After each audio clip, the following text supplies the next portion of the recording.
Hello मेरे प्रिय विद्यार्थियों, आपके अपने यूट्यूब चैनल अनमोल कोचिंग सेंटर में आपका स्वागत है। आइए आज हम चर संख्या तथा अचर संख्या में अंतर को स्पष्ट करेंगे। तो आइए बिना विलंब किए स्टार्ट करें। देखिए, चर संख्या को सबसे पहले हम जानेंगे। चर संख्या किसे कहते हैं? इसको इंग्लिश में बोलते हैं वेरिएबल नंबर। चर संख्या वैसी संख्याएं जिनका मान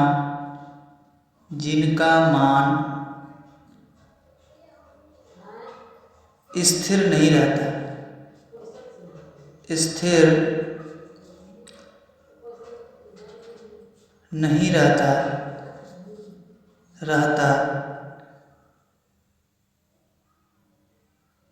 जिनका मान स्थिर नहीं रहता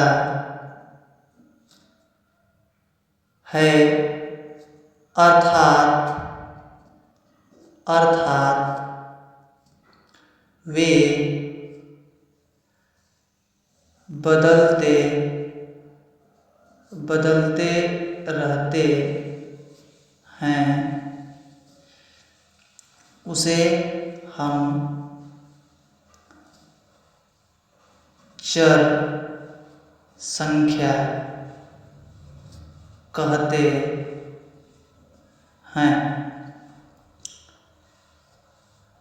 और इसका एक उपनाम भी होता है। जैसे हम लोग का उपनाम होता है, वैसे इस संख्या का भी उपनाम है। इसे सांकेतिक संख्या भी कहा जाता है। इसे सांकेतिक संख्या भी कहते हैं।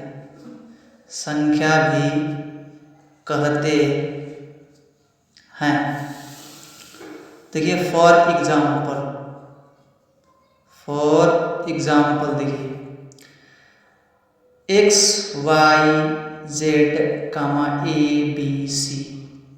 इसका मतलब ये हुआ कि किसी समीकरण में, अगर समीकरण से संबंधित हमारे वीडियो को नहीं देखे हैं तो प्लेलिस्ट में वीडियो है, जा करके उसको देख लें। ये समीकरण में कोई भी, अगर किसी समीकरण में मान लीजिए कि कोई ऐसा समीकरण हम हल कर रहे हैं, उसमें x का मान 2 आ गया। हो सकता है कि किसी समीकरण में x का मान जो है 4 आ जाए, और कभी किसी समीकरण में y का मान 3 आ जाए, और कभी y का मान कोई समीकरण में 5 आ जाए। तो देखिए, x तो स्थिर, x क्या है, हमेशा ये बदल रहा है, स्थिर नहीं है, ये बदल रहा है। एक दूसरे से मतलब वेरिएबल और कांस्टेंट में रिलेट करेंगे। देखिए, तो x जो है ये क्या हो रहा है कि ये बदल रहा है।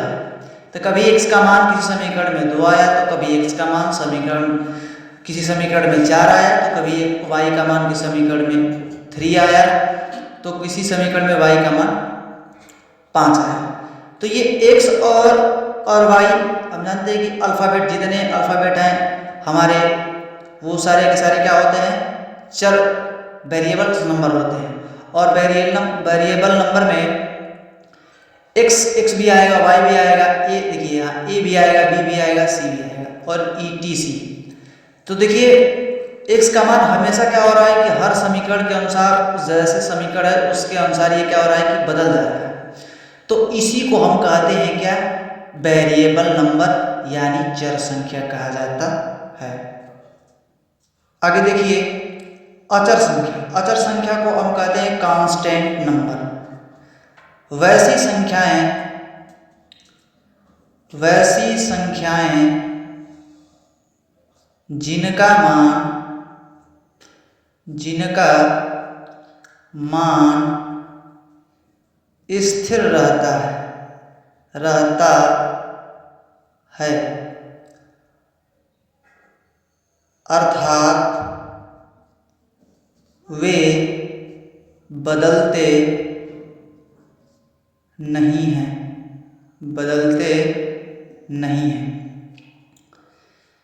जैसे मान लीजिए कि, जैसे यहाँ समझिए, फॉर एग्जाम्पल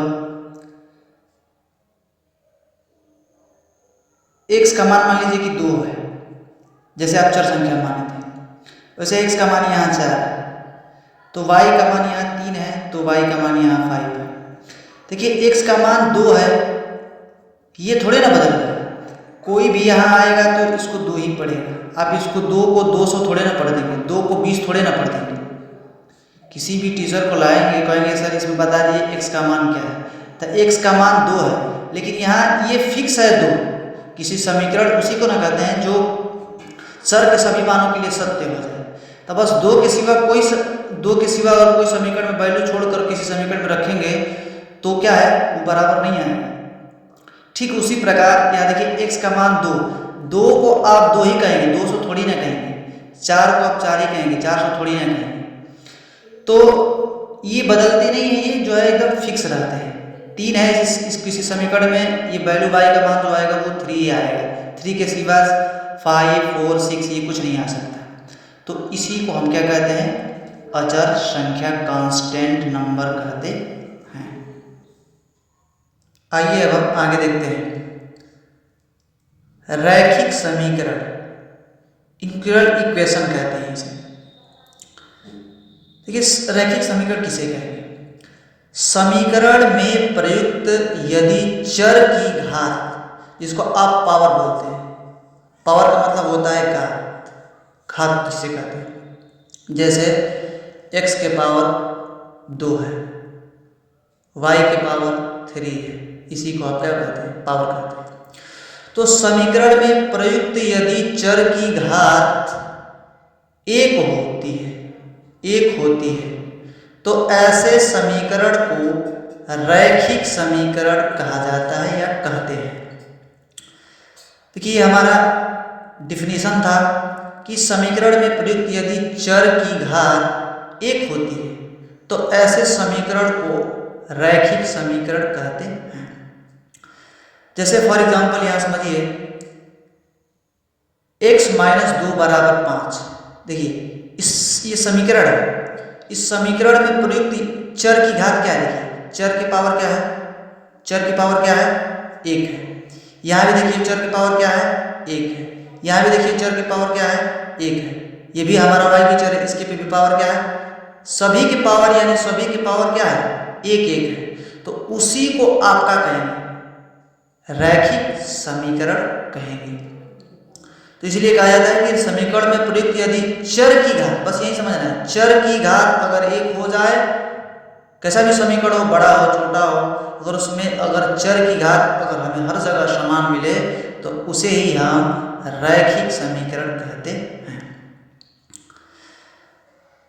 अब देखिए आगे, एक चर रैखिक समीकरण, वो रैखिक समीकरण था। अब इसमें देखेंगे एक चर रैखिक समीकरण, ऐसा रेखीय समीकरण जिसमें सिर्फ एक ही प्रकार का चर प्रयुक्त हो, तो ऐसे समीकरण को एक चर रैखिक समीकरण कहते हैं।